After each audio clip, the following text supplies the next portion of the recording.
En nombre del Padre, del Hijo y del Espíritu Santo. Amén. Señor, nuevamente estamos aquí, con el gozo y la alegría de tu palabra, que nos fortalece, que nos alimenta, que nos ayuda a crecer en santidad. Que tu Santo Espíritu nos ayude, para que en todos nosotros, Señor, se cumpla el designio de tu palabra y sigamos avanzando en este camino de salvación y de vida eterna. Gracias, Señor, por el don de tu palabra. Gracias por hacer posible que esta mañana estemos reunidos en tu nombre. En verdad, Señor, es una gracia que debemos valorar en medio de un mundo que corre tan rápido, que se mueve tan rápido. Nosotros nos detenemos, hacemos un alto y en medio de este silencio encontrarnos contigo, aquietar y silenciar el corazón para que tú hables. Gracias, Señor, porque este espacio y este momento es un oasis de paz que nos aleja del mundo para entrar en la comunión de amor contigo, en la reflexión y en la meditación de tu palabra. Gracias, Jesús, por permitirnos hacer este pequeño alto en nuestra vida. Instrúyenos, enséñanos, háblanos al corazón y danos la gracia de saber corresponderte. Amén. Amén. En nombre del Padre, del Hijo y del Espíritu Santo. Un oasis, ¿verdad? Un pequeño oasis. Un pequeño oasis. Un oasis donde podemos descansar, donde podemos pensar, donde podemos reflexionar. Y a veces corremos tanto en el mundo que caemos en la tiranía de lo urgente. ¿Y a dónde nos lleva la tiranía de lo urgente? Al estrés, ¿verdad? Normalmente, ¿cómo se vive en una ciudad? Con estrés. El tráfico, la demografía, la contaminación, las aglomeraciones, los tumultos, gente corriendo. Todos tienen prisa. Pero San Macario viene en nuestra ayuda y nos dice: mi prisa es no tener prisa. Porque la prisa corrompe al hombre, la paciencia lo restaura. ¿Se acuerdan de San Macario? De los santos padres del desierto del siglo III, el santo de la paciencia, de la quietud y de la calma. Y San Macario continuamente decía: mi prisa es no tener prisa, porque la prisa corrompe al hombre, la paciencia lo restaura. Y es verdad. Por eso el tener nuestra clase de Biblia a media semana, a media mañana, es una bendición, es una gracia. Que muchos hermanos nuestros que están estresados y corriendo en el mundo quisieran tener esta gracia, ¿verdad? Y muchos pueden dársela, mas no todos la aprovechan, porque su misma prisa los va corrompiendo y no les deja darse tiempos para estar con Dios y con su palabra. Por eso siéntanse dichosos y bienaventurados de poder tener estos tiempos de gracia y de bendición, de encuentro con Cristo, con su palabra divina. Volvemos al libro de Job. Con el maestro Oscar, ustedes vieron el libro de Eclesiastés, el libro de Coelet, y espero hayan disfrutado las clases simpáticas, alegres y llenas de chistes y anécdotas del maestro Oscar, ¿verdad? Debo entender, por lo que veo, los hizo reír mucho. Sí, ¿verdad? Los hizo reír mucho. Él es muy ameno, es muy agradable y le gusta ese libro.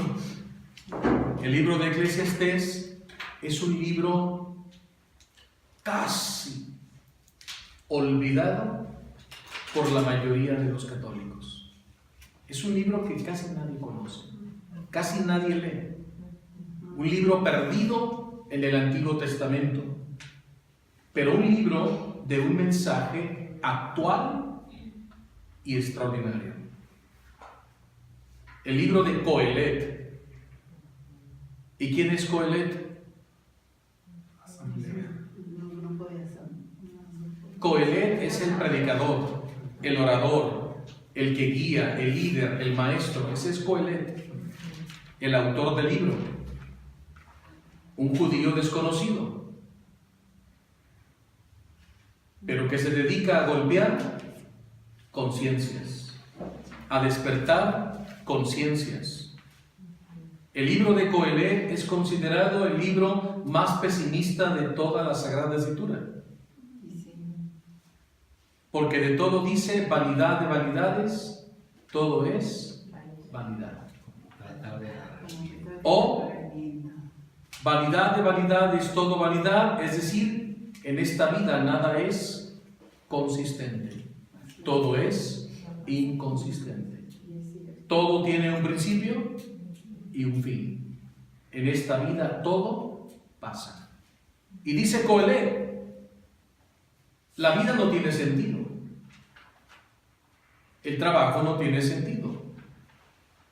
Las diversiones no tienen sentido. ¿Será eso verdad?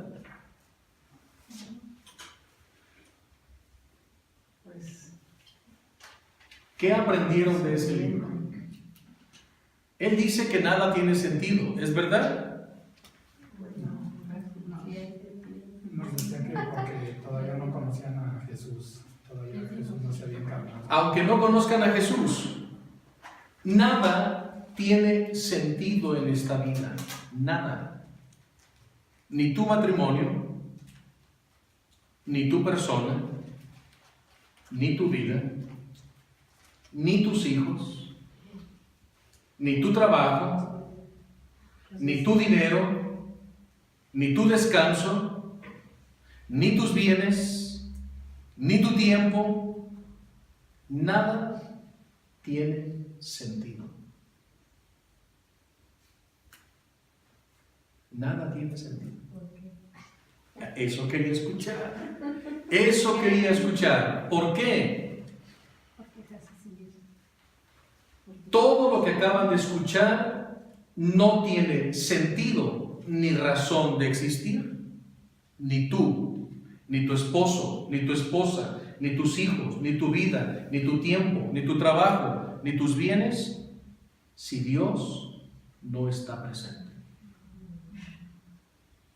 Lo que el autor nos quiere decir es que de todo lo que hagas en la vida, si no incluyes a Dios en tus planes, nada tiene sentido. Tu matrimonio sin Dios no tiene sentido. Tu vida sin Dios no tiene sentido. Tu trabajo sin Dios no tiene sentido. Porque hasta las cosas más bellas de la vida sin Dios se reducen a la nada. ¿Queda esto claro? No es que sea un libro negativo o pesimista, sino que el autor maneja estos conceptos para despertar nuestra conciencia adormilada en el mundo y darnos cuenta que si nuestra vida ha perdido el sentido, si nuestro matrimonio ha perdido el sentido, si nuestro trabajo ya no le encontramos sentido, si a nuestra vida ya no le encontramos sentido, ese es un indicativo de que te has apartado de Dios. ¿Por qué hoy muchos se suicidan y dicen, mi vida no tiene sentido? Pues claro, no tiene sentido. Y es evidente que tu vida no tiene sentido. Y vas directo al suicidio, a la autodestrucción, porque te has apartado de la fuente de la felicidad. Porque te has apartado de la fuente de la vida. Porque te has apartado de aquel que da sentido a tu existencia. Y este libro del Antiguo Testamento, que se escribe 2 siglos antes del Señor Jesús, ¿sí? Coelet se da cuenta que las familias judías están perdiendo su identidad como pueblo de Dios, porque están siendo absorbidas por la atrayente, atractiva y seductora cultura griega. Entonces las familias judías, fascinadas por la mitología griega, por los dioses del Olimpo, por las filosofías griegas, empezaron a diluirse en aquella cultura. Entonces estas familias judías, al empezar a ser absorbidas poco a poco, sutilmente, por la cultura y la sociedad de su entorno, sus vidas empezaron a quedar vacías. Porque al irse llenando de la cultura griega y de su ideología y de su filosofía y de su idolatría, le dieron la espalda a Dios. Y muchas familias judías perdieron el sentido de la vida. Y su vida parecía ya no tener sentido, ni razón de ser, ni de existir. Entonces el autor les va a golpear muy fuerte, para que ellos entiendan que si siguen en ese camino de esa cultura helenística, que los está despedazando y destruyendo, y que les está quitando sus valores, su fe, su amor, su esperanza, la alianza, el pueblo elegido, van a quedar en la nada.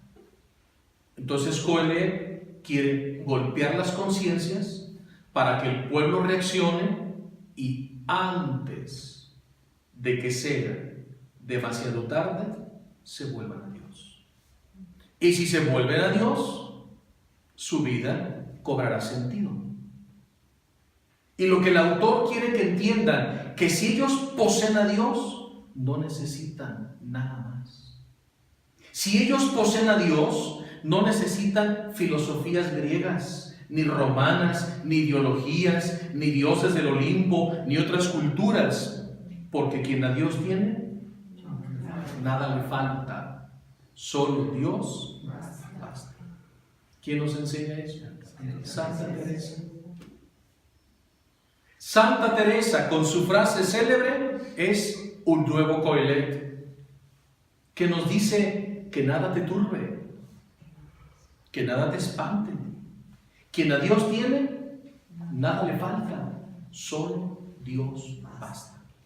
Pero ellos, al perder a Dios, se engancharon de cualquier filosofía, de cualquier ideología, de cualquier dios del Olimpo, porque con esas cosas que les ofrecía la cultura del momento, querían llenar sus vacíos.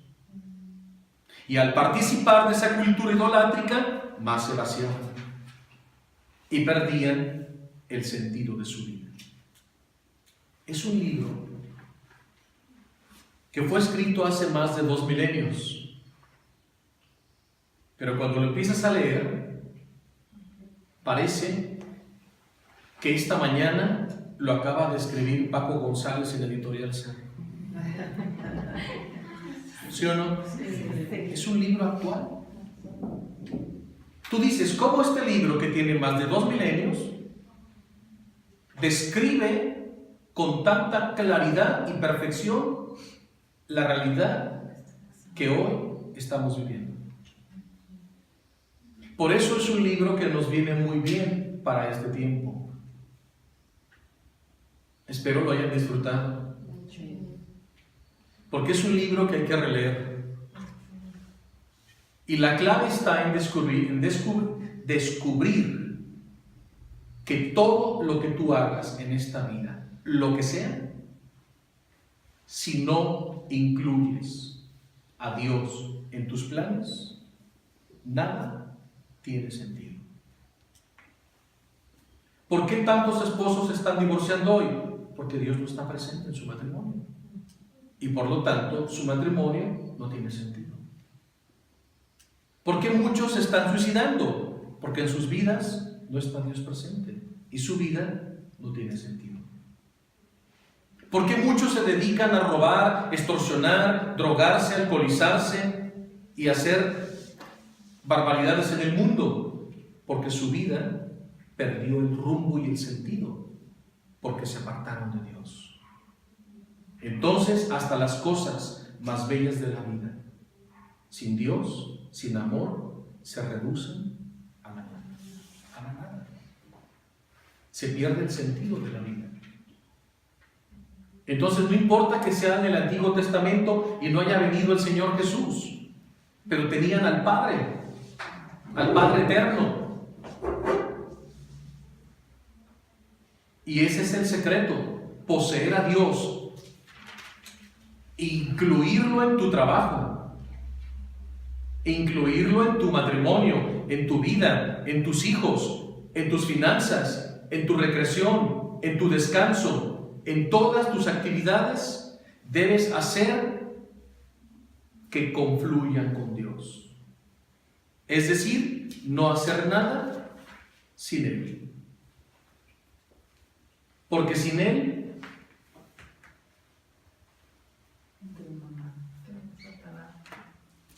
Juan capítulo 15. Juan capítulo 15. Esta es la conclusión. Esta es la conclusión. Yo soy la vid verdadera. ¿Qué es una vid? La parra, la planta de la uva. Y han ido a un viñedo. ¿Cómo no, Álvaro? ¿Has visto un viñedo? Chiquito. Hasta al pasar por la carretera lo has visto. Hasta en una película. ¿Sí o no?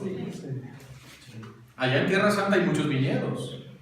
En Italia y en Portugal. Ahora en el viaje vimos muchos viñedos. Y kilómetros de viñedos en las carreteras preciosas. Por Italia y Portugal vas viendo viñedos porque es tierra fértil que produce una uva exquisita para los mejores vinos del mundo, ¿verdad? Los viñedos. Y Jesús utiliza la imagen de un viñedo. Y Él mismo se autocalifica una vid. Yo soy la vid, pero la vid verdadera. Porque hay muchas vides, pero solo una es verdadera. ¿Y esa vid verdadera cómo se llama? Jesús de Nazaret, el Señor. Y así Jesús dice, yo soy la vid. En su casa hay 4 vides. y la más frondosa me queda justo enfrente. Y cada vez que la veo recuerdo este pasaje. Y de hecho ayer la veía y dije, sí, Señor, tú eres la vid verdadera. Tú eres la vid. Y escuchen esto, yo soy la vid verdadera. Y mi Padre, el viñador, el dueño de la viña, el que la cuida y supervisa. El Padre corta todas las ramas unidas a mí que no dan fruto. ¿Están escuchando? No basta estar unido a la vid. Para que no te corten, ¿qué necesitas? Dar fruto. Porque una rama unida a la vid que no da fruto, ¿de qué sirve? De nada, ocupa un espacio en balde. No tiene sentido. Por eso hay una exigencia. No basta estar unido a Jesús. Hay que dar fruto. Porque el fruto es el signo precioso de mi comunión con Cristo. Puedo estar unido a Jesús, pero si no estoy en comunión con Él, no hay fruto. Esa es la clave. No basta estar unido, hay que estar en comunión. Cuando un alma está en comunión con Jesús, vid verdadera, produce abundancia de frutos. ¿Pero qué es estar en comunión con? En gracia, en amistad, en oración, en Eucaristía, en tu rosario, en tu apostolado, en tus clases de Biblia. ¿Captas? Esos son frutos. Un activo y ferviente apostolado.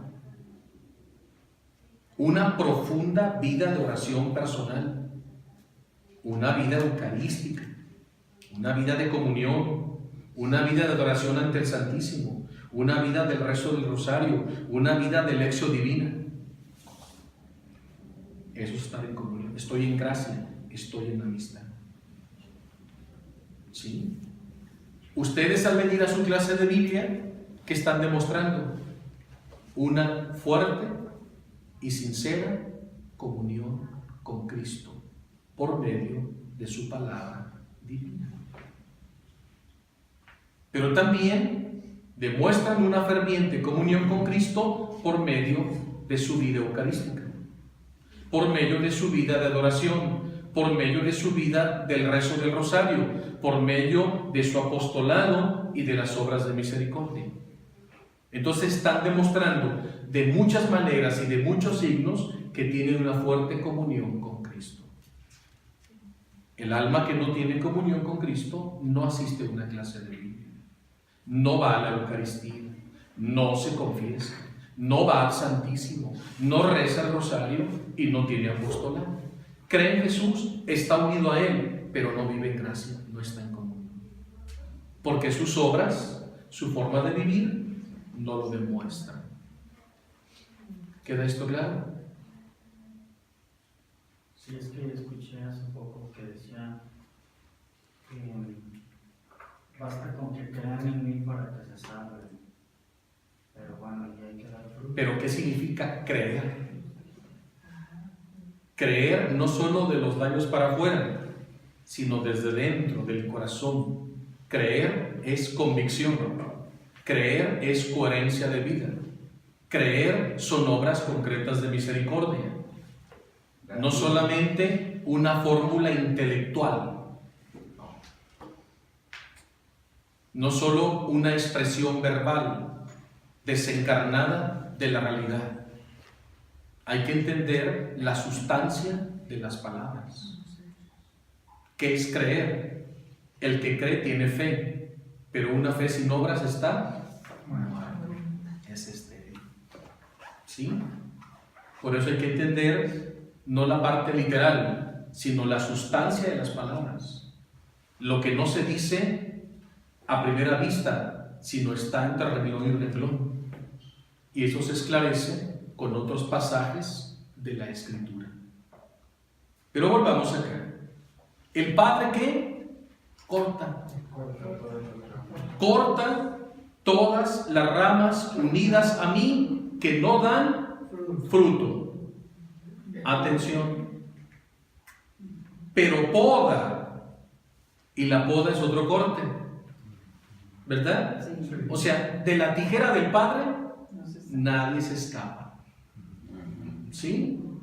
Si no das fruto, y si das fruto, para que des más fruto. ¿Sí? Pero ¿cuál es la diferencia entre la primera y la segunda? La primera es un corte fatalista. Porque no das fruto, te echa fuera. Y todas esas ramas cortadas serán juntadas y arderán en el fuego. Pero el segundo corte se llama catarsis.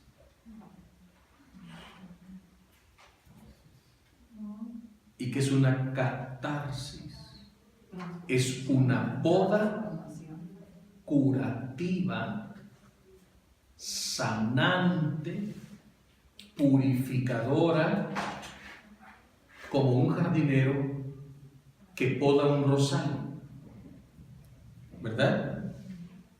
Si no lo poda, ¿qué ocurre? No florecerá igual.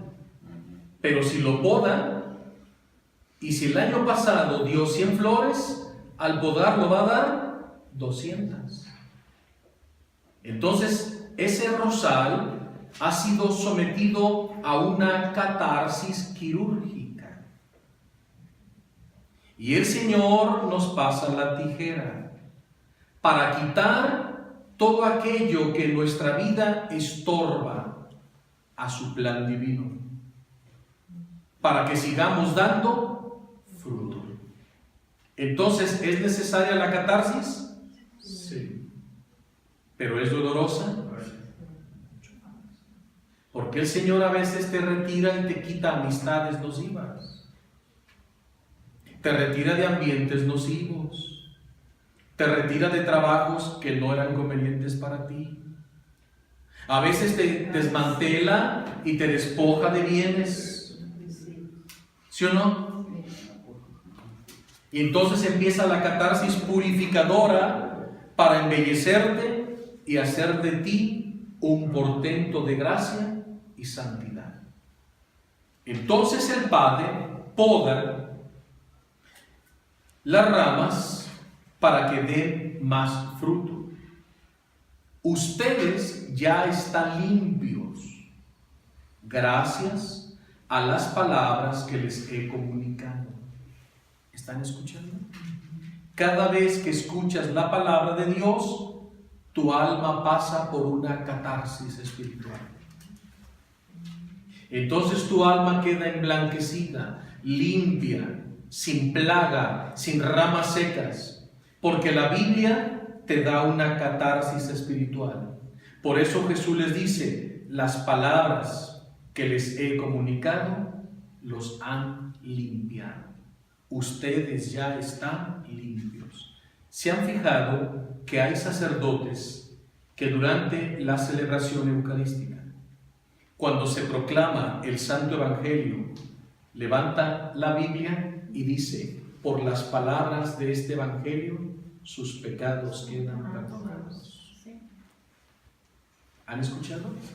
Hace una absolución general en virtud del poder eficaz de la palabra, que todos los presentes en la misa que escucharon la proclamación del Evangelio con fe y con atención, recibieron un baño de purificación espiritual.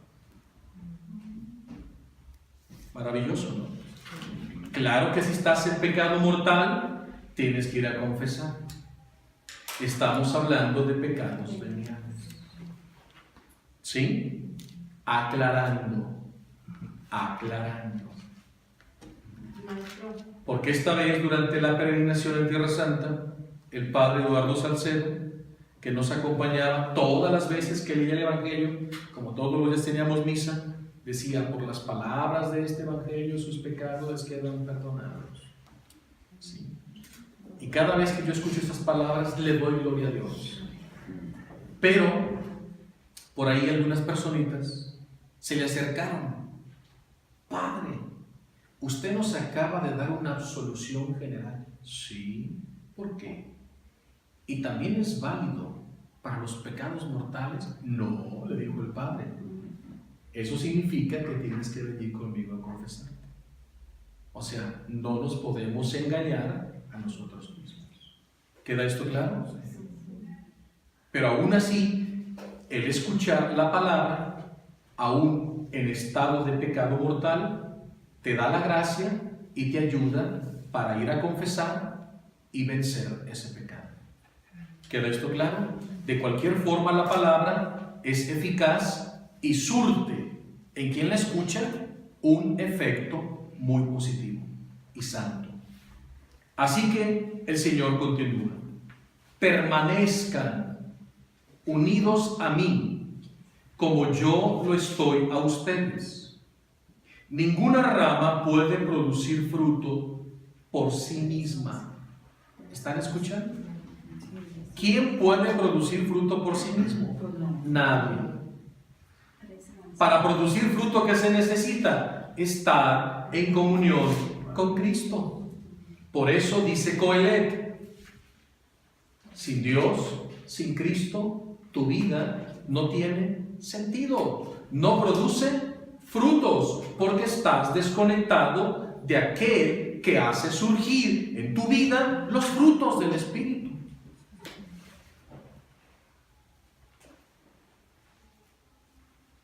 Y así continúa Jesús: ninguna rama puede producir fruto por sí misma, sin permanecer unida a mí.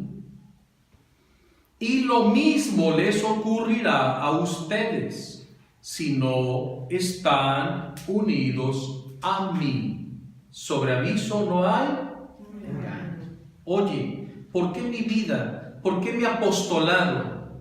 ¿Por qué mi matrimonio?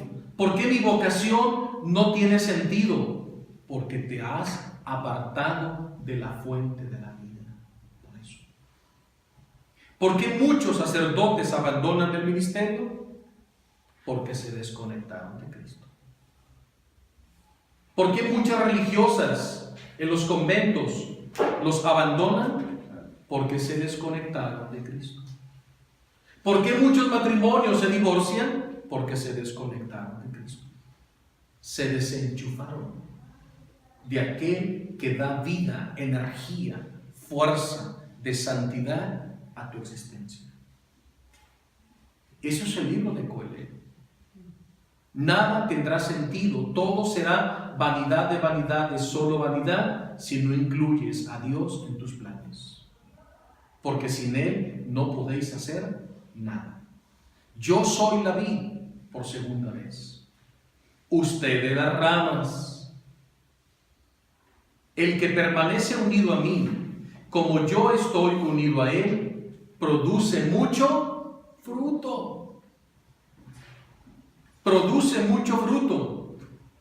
Porque sin mí no pueden hacer nada. Porque sin Jesús somos buenos para nada. Y con Jesús somos buenos para todo. ¿No lo dice así Luisa Picarreta? En el libro de Cielo: con Jesús somos buenos para todo. Porque sin mí no podéis hacer nada. Sin mí, entiéndanlo, hijos míos, su vida no tiene sentido. Sin mí, su trabajo no tiene sentido. Su matrimonio no tendrá sentido. Su vocación y sus bienes y todo lo que hagan no tendrá sentido. Pero si me incluyen en todos los planes de su vida, en todas las áreas de su vida tendrá mucho sentido. Y una razón por qué vivir. ¿Verdad? ¿Conocen personas que han perdido su capacidad de asombro? Sí. Muchas. ¿Y cómo andas tú en eso? No hay que perder nuestra capacidad de asombro. ¿Qué pasa si perdemos nuestra capacidad de asombro? Nos amargamos. ¿Y una persona amargada mira el cielo? No. Si pasa por un jardín florido, ¿le dice algo? No. Si le sirven un plato delicioso de sopa caliente, ¿le dice algo? No. Si ve una hermosa puesta de sol o un amanecer, ¿le conmueve? No. ¿La sonrisa de los niños le enternece? No. Porque su corazón se ha endurecido. Porque ha perdido su capacidad de asombro. ¿Y por qué perdió su capacidad de asombro? Porque se separó de Dios, de Jesús. Qué hermoso es escuchar y ver a una persona con capacidad de asombro que se levanta y ya está mirando el cielo y no se cansa de glorificar y adorar. Le sirven los alimentos y agradece y hace fiesta y pide más y honra y felicita a quien lo ha preparado. ¿No da gusto servirle a alguien así? ¿Sí o no? Y luego llega a su trabajo y está feliz y de buenas y hace que todas las almas que estén a su alrededor se imprenden de alegría. ¿Sí o no? Pone en todo sal y pimienta. Y sus conversaciones, ¿cómo son? Amenas, agradables, edificantes, y todos quieren escucharle. ¿Sí o no? ¿Su personalidad es agradable? ¿Es atrayente como un imán? ¿Tiene liderazgo? ¿Tiene personalidad? ¿No son eso acaso los santos? Porque nunca dejaron perder su capacidad de asombro. Cuando se pierde la capacidad de asombro, se pierde el sentido de la belleza, de la ternura, de la felicidad. ¿Cómo está esta mañana tu capacidad de asombro? Pregúntate en tu corazón, esta mañana al despertar, ¿miraste el cielo? ¿Levantaste tus ojos a Dios? Hay personas que ya es media mañana y le preguntas, ¿ya viste qué hermoso está el cielo? Y dicen, no me he dado cuenta. No sé si hay sol o está nublado. ¿Cómo? ¿Qué significa? Está perdiendo su capacidad de asombro. Porque se está ensimismando. Deja de mirar todo para mirarse solo a sí mismo. Y cuando el hombre se mira a sí mismo, se empobrece. Se hace egoísta, centralista, está ensimismado y el hombre se hace ególatra. Interesante, ¿verdad? Por eso sin mí no podéis hacer nada. Y continúa, el que no permanece unido a mí es arrojado fuera, como las ramas que se secan. Y luego son amontonadas y arrojadas al fuego para ser quemadas. Si permanecen unidos a mí y mis palabras permanecen en ustedes, pidan lo que quieran y lo obtendrán. Hay un requisito para recibir. ¿Cuál es el requisito? 1, permanecer. ¿En quién? En Cristo. 2, cumplir su palabra. Entonces, si están unidos a mí y permanecen en mis palabras, pidan lo que quieran y mi Padre se los concederá. Pero ¿cómo te atreves a pedir tú algo al Padre eterno que no estás en comunión con Cristo ni en su palabra divina? Tu oración no pasa del techo. Ahí se queda. Ahora entiendo muchas cosas. Es que a mí Dios no me escucha. Pues claro que no te va a escuchar. Es que ¿por qué a ti sí te escucha? Porque yo sí estoy en comunión con Cristo y tú no. Es que ¿por qué a ti la vida te favorece? Porque estoy en comunión con Cristo y tú no. Por eso tu vida no tiene sentido. Por eso tu familia va mal. Por eso tus negocios van mal. Por eso tu matrimonio va mal. Por eso tus finanzas van mal. Por eso vives endeudado y te quieres quitar la vida o te quieres fugar. Porque ya no encuentras tu lugar en la vida. Porque te has apartado de la fuente de la felicidad, que es Cristo. ¿Y cuántas personas se te acercan? Ora tú por mí a Dios porque tú estás más cerca de Él. Sí, porque sí, no estoy cerca, estoy en comunión con Él. Y tengo la certeza de que lo que pida me lo concede. Porque su palabra habita en mí, como dice. Si mis palabras permanecen en ustedes, pidan lo que quieran y se les concederá. Interesante, ¿verdad? Este es un buen pasaje para orientar a aquellos que viven renegando, que Dios no les escucha. No, sí te escucha, pero no te puede responder porque no estás cumpliendo lo que Él te está diciendo en su palabra. Pero si te vuelves a Él y conservas su palabra en tu corazón, pide lo que quieras y lo obtendrás. Hay requisitos. Y continúa. Mi Padre recibe gloria cuando ustedes producen fruto, y fruto en abundancia. El Señor no quiere poco fruto, quiere mucho, mucho fruto. ¿Por qué quiere mucho? Porque a mayor fruto, mayor gloria al Padre. Menor fruto, menor gloria al Padre. Por eso Jesús, vid verdadera, nos exige mucho fruto para la mayor gloria de nuestro Padre Celestial. Entonces, ¿quieres darle gloria a Dios? Da mucho fruto. Produce mucho fruto. Porque en el fruto abundante el Padre es glorificado. Y con el fruto nos manifestamos como discípulos suyos. El que diga que es discípulo de Jesús y no da fruto es un mentiroso. Y el que da frutos no necesita decir soy discípulo de Jesús. Tus frutos lo gritan por ti. ¿Cómo sabes que soy un discípulo? Por todos los frutos que das. Porque tus obras son impresionantes. Todavía no acabas una y estás empezando otra y otra y otra y otra.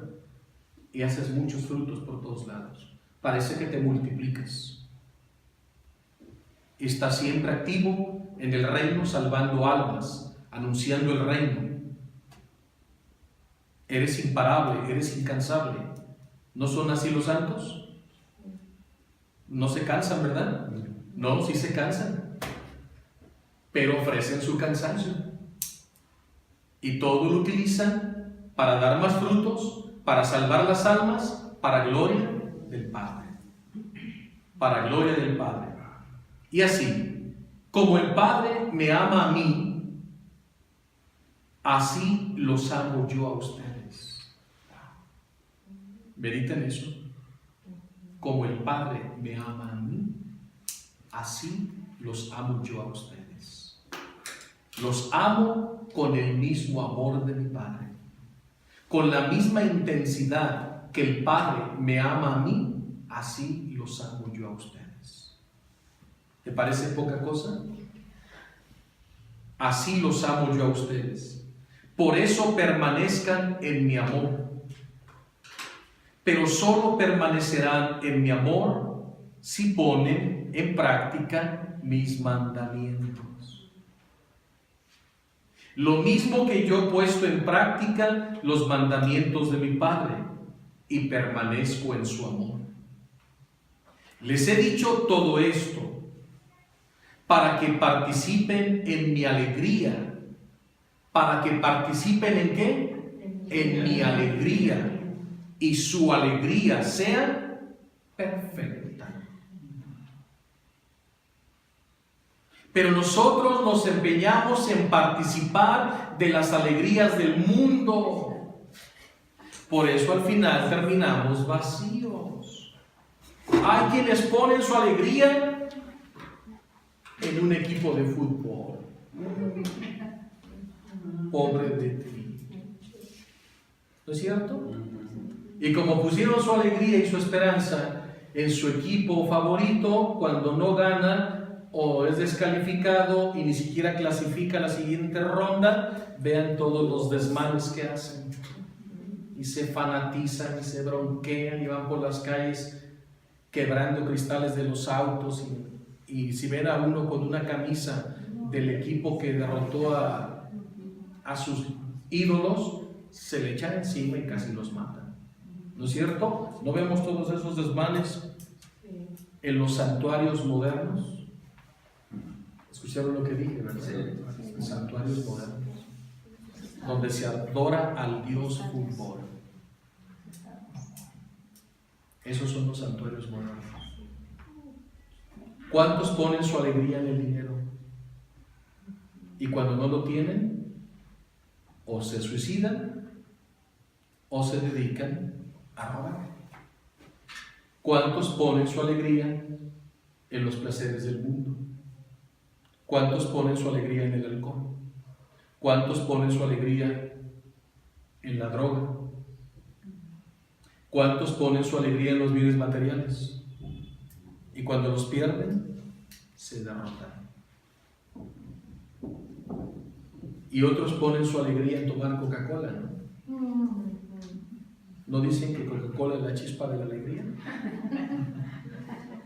Eso dicen, ¿no? ¿Será eso verdad? Vean lo que dice Jesús. Vean lo que dice el Señor. Vean lo que dice el Señor. Les he dicho todo esto para que participen de mi alegría. ¿Cómo es la alegría del Señor? Perfecta, divina, plena, bella, hermosa, sustancial. ¿Acaso hay una alegría más excelsa que la alegría de Dios mismo? Y nosotros queremos buscar alegría y felicidad en las cosas del mundo, por eso nos frustramos. Y dice el Señor, quiero que participen de mi alegría y que su alegría sea completa, porque el Señor nos quiere alegres, pero alegres en Él, no en las cosas de este mundo. ¿Cuántos se alegran por la derrota de sus enemigos? ¿Cuántos se alegran de sus venganzas? ¿Cuántos se alegran de sus odios? ¿Cuántos se alegran en las guerras? Otros se alegran porque el robo les salió muy bien, ¿verdad? Otros se alegran porque el fraude fue exitoso. Otros se alegran porque evadieron impuestos y Hacienda no los descubrió. ¿Cuál es la fuente de tu alegría? Tu alegría debe ser el Señor. Y Él lo dice. Y quiero que mi alegría esté en ustedes. Mi mandamiento es este: ámense los unos a los otros como yo los he amado. Ya no como te amas a ti mismo, porque tu amor es humano, ilimitado, sino como Cristo nos ha amado. Nadie tiene amor más grande que quien da la vida por sus amigos. Ustedes son mis amigos. Pero ustedes son mis amigos si hacen lo que yo les mando. En adelante ya no los llamaré siervos, porque el siervo no conoce lo que hace su Señor.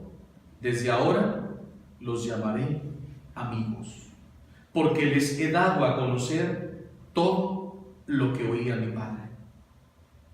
Entiendan, no me eligieron ustedes a mí, fui yo quien los elegí a ustedes.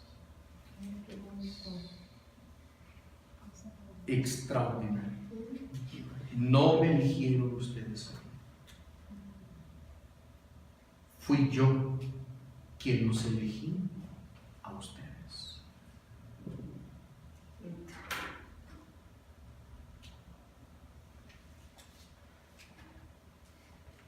Con esto me quedo yo. Unos versos preciosos del Evangelio. No me eligieron ustedes a mí. Fui yo quien los elegí a ustedes. Y los he destinado para que vayan y den fruto abundante y duradero. No basta dar fruto, hay que dar mucho. Y no basta dar mucho, que sea duradero. Que sea duradero. Muy duradero. Así el Padre les dará todo lo que le pidan. Todo. El Padre les dará todo lo que le pidan en mi nombre. Lo que yo les mando es esto: que se amen los unos a los otros. Ese es el fruto más grande, el amor.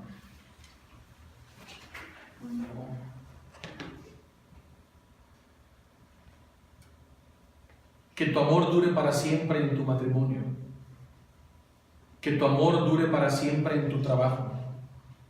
Que tu amor dure para siempre en tus hijos. Que tu amor dure para siempre en tu apostolado. Que tu amor dure siempre en todo lo que hagas. Amén. Amén. Esta es la conclusión del libro de Coelet. ¿Quieres que tu vida tenga sentido? Únete, fúndete, entra en comunión con Cristo. No hagas nada sin concluir con Él. Concluye en todo con Jesús.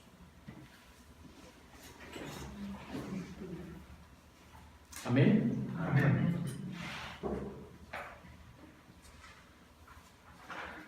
Este es como aterrizar Coelet, de lo que les dio el maestro Oscar.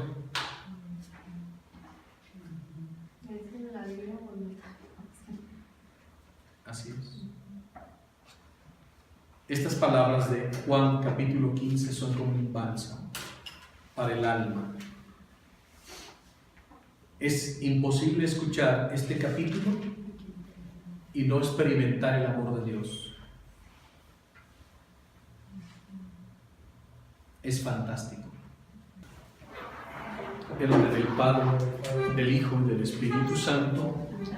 Señor, qué alegría escuchar tu palabra, que nos llamas a no solo estar unidos a ti, sino en comunión de amor, cumpliendo tu palabra, teniendo presentes tus mandamientos, para dar fruto abundante y que recibas la mayor gloria.